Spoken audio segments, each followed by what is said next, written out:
I'm the friar. Yes, you Welcome are. to scene 3. And there is Act 3, Scene 3. It's a scene where Romeo is hiding at the friar's. Jeez. All right, get your your reader's diary handy. And who's the he's the friar, and you're Romeo, and I'm coming in as the nurse. Are we? All right. Remember, Romeo has been banished. Yes. Now remember, it's banished, which means to banish you means to make you go away, not vanish. Vanish is to disappear, so it seems similar, but banish is like there's a law saying that you have to get out of town and stay out of town. Yeah. To be banned. You're banned from here. And this one's serious. Like if you stay, if we see you here, we will kill you. So he's been banished. And remember, in Shakespeare's time, unless there's the little apostrophe and it's just a D, if there's the ED, we go Ed. We try to remember to do I that. also was thinking about something as we were reading through this, and I'm sure you talk about it. But when you're looking at how to read it, if there's no punctuation at the end of a line, then it's the whole sentence continues. Often, yeah. And I find it really tricky because I think our natural inclination is to stop at the end of the line. It's hard to stop yourself from stopping at the end of the line, but you have to read it like you read poetry. It's right. So you have to really look for the punctuation. Find that punctuation. And there's some in here already that you'll get to see. Yeah. Okay. Romeo, come forth, thou fearful man. Affliction is enamored of thy parts, and thou art wedded to calamity. Romeo comes in. Father, what news? What is the prince's doom? A gentler judgment vanished from his lips. Not body's death, but body's banishment. Ha! Banishment. Be merciful, say death, for exile hath more terror in his look, much more than death. Do not say banishment. Hence from Verona art thou banished. Be patient, for the world is broad and wide. There is no world without Verona's walls, but purgatory, torture, hell itself. Hence banished is banished from the world, and world's exile is death. Then banished is death mistermed. Calling death banishment, thou cuttest my head off with a golden axe and smilest upon the stroke that murders me. Okay, like we saw in the previous one, Juliet was really overreacting to the banishment thing, and the friar says something kind of wise here, like the world is broad and wide. Verona's not the only place on earth. Just because it's the only place you know, it's not the only place there is. You're not dead. You understand that, right? There's a big world out there. But just like Juliet, Romeo thinks that this means I can never be with the person I love, therefore I might as well be dead. Yeah, what's the point? Yeah. Oh, deadly sin, oh, rude unthankfulness! Thy fault our law calls death, but the kind prince, taking thy part, hath rushed aside the law, and turned that black word death to banishment. This is a dear mercy, and thou seest it not. 'Tis torture, and not mercy. Heaven is here, where Juliet lives, and every cat and dog and little mouse, every unworthy thing, live here in heaven, and may look on her. But Romeo may not. More validity, more honorable state, more courtship lives in carrion flies than Romeo. They may seize on the white wonder. They may seize. Oh, it's just typo. They may seize on the white wonder of dear Juliet's hand and steal immortal blessings from her lips, who even in pure and vestal modesty still blush as thinking their own kisses sin. But Romeo may not. He is banished. Flies may do this, but I from this must fly. They are free men, but I am banished. And sayest thou yet that exile is not death? Hadst thou no poison mixed, no sharp ground knife, no sudden mean of death, though ne'er so mean, but banished to kill me? Banished? Oh, friar, the damned use that word in hell. Howlings attend it.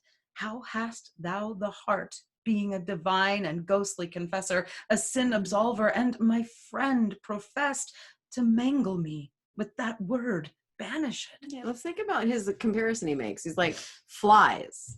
Anything can kiss flies, Juliet. like a nasty little fly can fly around and land on Juliet's lips and get, like all in her business. And he cannot come anywhere near her. How fair is that? It's not fair. You may as well kill me. I may as well be dead. That's dramatic. A bit.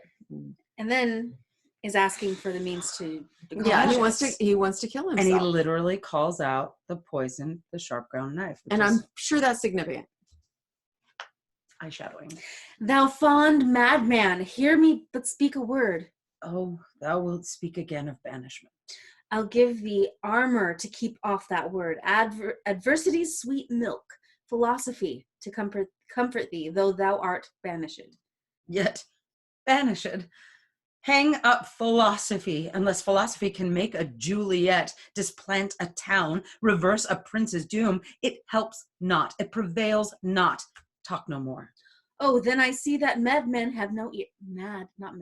Madmen have no ears. How should they, when that wise men have no eyes?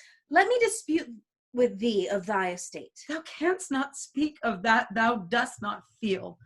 Wert thou as young as I, Juliet thy love, an hour but married, Tybalt murdered, doting like me, and like me banished. Then mightst thou speak, then mightst thou tear thy hair and fall upon the ground as I do now, taking the measure of an unmade grave. Okay, Romeo is being dramatic here, but he's kind of right. Nobody knows how he's feeling right now because it is actually terrible. He has murdered somebody. Well, he had a good friend who was killed while he was trying to stop the fight. Kind of was his fault. In turn, he turns around and kills somebody. And in doing so, makes it so he can't be with the love of his life, which means he can't be with his family, means he can't be in the town that he loves. He has lost everything he cares about in one day. And when the friar's like saying, well, I've got some words of wisdom, some philosophy for you that'll help you get through this hard time. And he's like, you know what, hang up your philosophy. You don't know what it's like to be me. The friar I'm a young man and I just lost everything I loved in one day. And so then he actually literally throws himself on the ground. And he's like, fall upon the ground as I do now, taking the measure of an unmade grave. He wants to die. And so he's basically having a tantrum at this point. He's throwing himself down to cry because he's giving up. Life is awful. As of today, life is awful. Oh, there's knocking. Right. Wait, I can't. Arise, one knocks. Good Romeo, hide thyself. Not I, unless the breath of heart-sick groans, mist-like, enfold me from the search of eyes. Hark, how they knock. Who's there? Romeo, arise, thou wilt be taken. Stay a while. Stand up. Run to my study by and by, God's will. What simpleness is this? I come. Who knocks so hard? Whence come you? What's your will? Let me come in and you shall know my errand. I come from Lady Juliet. Welcome then. Oh, holy friar. Oh, tell me, holy friar, where is my lady's lord? Where's Romeo? There, on the ground, with his own tears made drunk. Oh, he is even in my mistress's case, just in her case. Even so, she blubbering and weeping and blubbering. Stand up, stand and you be a man. For Juliet's sake, for her sake, rise and stand. Why should you fall into so deep an O? Nurse. Ah, sir. Well, death's the end of all. Speakest thou of Juliet? How is it with her? Doth she not think me an old murderer? Now I have stained the childhood of our joy with blood removed but little from her own. Where is she? And how doth she? And what says my concealed lady to our cancelled love? Oh, she says nothing, sir, but weeps and weeps. And now falls on her bed and then starts up, and Tybalt calls, and then Romeo cries, and then down falls again. As if that name shot from the deadly level of a gun did murder her, as that name's cursed hand murdered her kinsman. Oh, tell me, friar, tell me, in what vile part of this anatomy doth my name lodge? Tell me, that I may sack the hateful mansion. Okay, so when the nurse sees him, she does take pity on him, and goes, yeah. And but he asks how Juliet's doing and what she thinks of him, and she just relates that she's upset. She's crying. She's upset. he's like, oh, that I'd hurt her with this. Like, I'm the one who, calling out my name is causing her pain. And I want to destroy me. I want to destroy, where is my name? Give me the stagger. I'm going to go Should for I it. cut it out here? Is this my name? It's where you put your name tag. So maybe he it's here. threatens to kill himself. And I imagine in the scene that the friar stops him because he gives him now a long lecture about his behavior. But Romeo really went at it. Like, I'm done. I've hurt Juliet. I'm killing myself. Okay. Go ahead, friar. Hold thy desperate hand. Art thou a man? Thy form cries out, thou art. Thy tears are womanish. Thy wild acts denote the unreasonable fury of a beast. Unseemly woman in a seeming man, or ill-beseeming beast in seeming both. Hast thou slain Tybalt? Wilt thou slay thyself? And slay thy lady too that lives in thee, by doing damned hate upon thyself? What, rouse thee, man? Thy Juliet is alive, and for whose dear sake thou wast but lately dead. There art thou happy. Tybalt would kill thee. Thou slewest Tybalt. There art thou happy too. There art thou happy too. Ugh. The law that threatened death becomes thy friend and turns it to exile. There art thou happy. A pack of blessings lights up upon thy back. Happiness courts thee in her best array, but like a misbehaved and sullen wench, thou poutst upon thy fortune and thy love. Take heed, for such die miserable. Okay, so let's hold on right there. This is the lectury bit, right? And I love it. It's really good. He's like, you know what? You slayed Tybalt. Okay, you're gonna kill yourself now too? You think that's gonna make it better? Come on, Juliet's alive. Okay, and you would have died for her, but she's okay. So wait a minute. You should be happy about that. And happy, by the way, back in that time meant lucky. Lucky, yeah. I actually put so happy you have good fortune. Yeah, you have good fortune in that. But really, that is what happiness is. Happiness is having good fortune in things and feeling fortunate. And so you should be happy. Juliet is alive. And Tybalt would have killed you, but you're alive. You should be happy about that too. You're banished, not killed. Yeah, the prince could have killed you, but he didn't. He banished you, and you're really happy, lucky about that too. You have happiness and luckiness courting you in their best array. Like luckiness and happiness are like, here, have everything. All our best. And of course it doesn't seem like that to Romeo, but the friar's trying to point out that in all of these bad things that have happened to you, you actually are very lucky that Juliet still loves you, you're still alive, and you didn't get given a death sentence. Right. Okay? And he says, but like a misbehaved and sullen wench, thou poutst upon thy fortune and thy love. Like, oh, you're just going to be a baby about it. Insulting his manhood.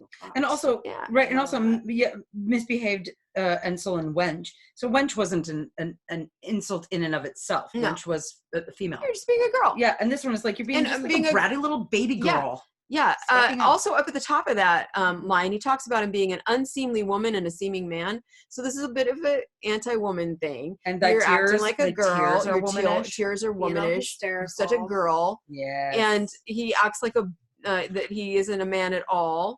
He's like a beast or a woman. It's synonymous. And if let's go back, Juliet controlled herself a lot better so far. I mean, just saying. But so he gives him a good lecture, a good talk to. You should be happy about that. You should be happy about that. You should be happy about, and you need to look out because people who act like you die miserable. Go, get thee to thy love as was decreed. Ascend her chamber, hence and comfort her. But look thou stay not till the watch be set, for then thou canst not pass to Mantua, where thou shalt live, till we can find a time to blaze your marriage, reconcile your friends, beg pardon of the prince, and call thee back with 20,100,000 times more joy than thou wentst forth in lamentation. Go before nurse, commend me to thy lady, and bid her hasten all the house to bed, which heavy sorrow makes them apt unto. Romeo is coming. Okay, so this is the plan. We've got to break this down. There's a few things that have to happen.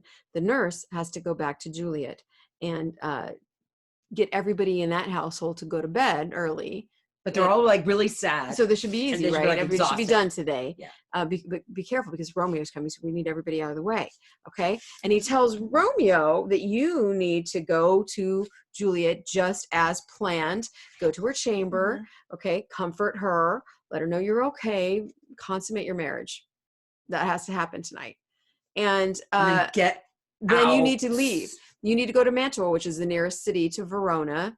And that's where you're going to wait for some information. To blaze a marriage would be to publish that the marriage has occurred, okay? And we'll get that out and let your friends know what happened. Ask for the prince to pardon you. And then hopefully we can call you back and everybody will be happy. Okay? He's like, we can solve this. Pull yourself together. Okay? And so the nurse is me. Oh Lord, I could have stayed here all the night to hear good counsel. Oh, what learning is. My lord, I'll tell my lady you will come. Do so, and bid my sweet prepare to chide. Here, sir, a ring she bid me give you, sir. Hie you, make haste, for it grows very late.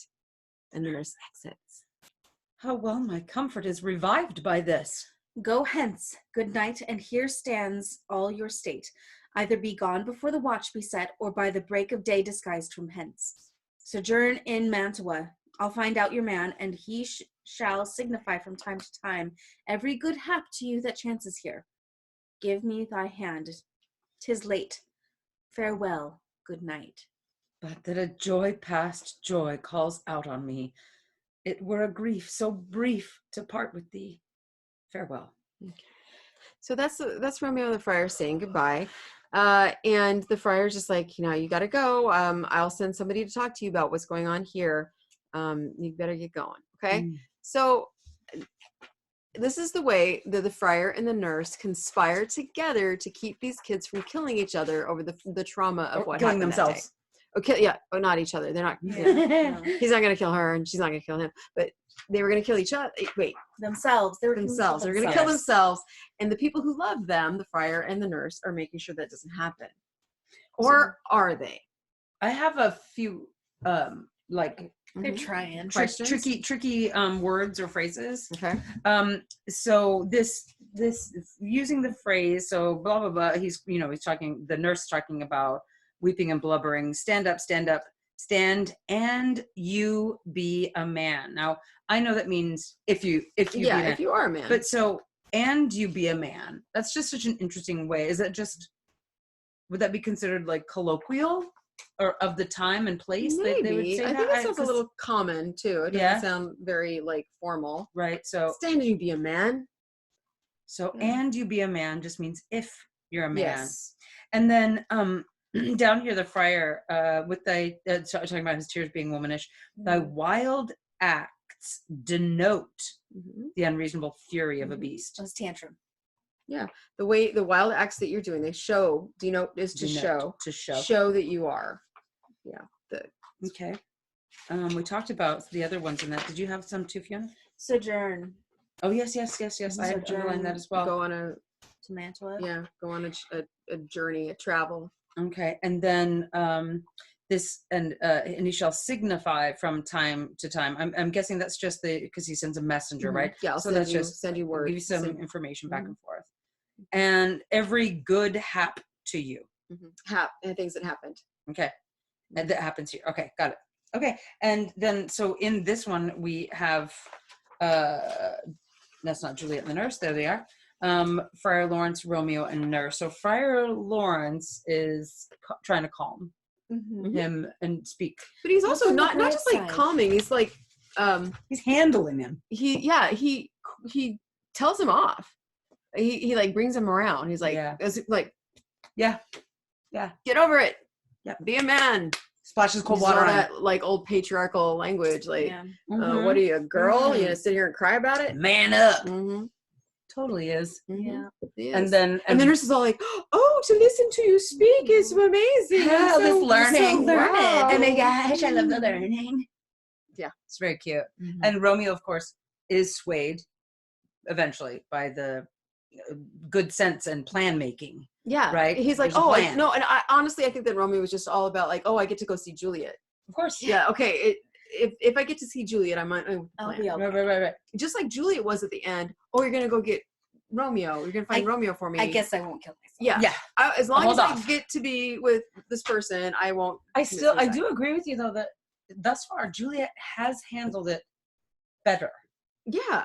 And the news has been delivered to her in terrible ways. Yeah. Well, Okay. All right. bless. But I'm going to defend Romeo. He had the trauma of losing a friend And killing someone. and killing somebody today. He's Uh-huh. not having his best day. That is true. That is true. All right. Well, the day gets a little better for them later. A little bit. Yeah. For a while. So now, shortly. that was scene 3. Lots of ups and Moving downs. up to scene 4. All right. We'll stop at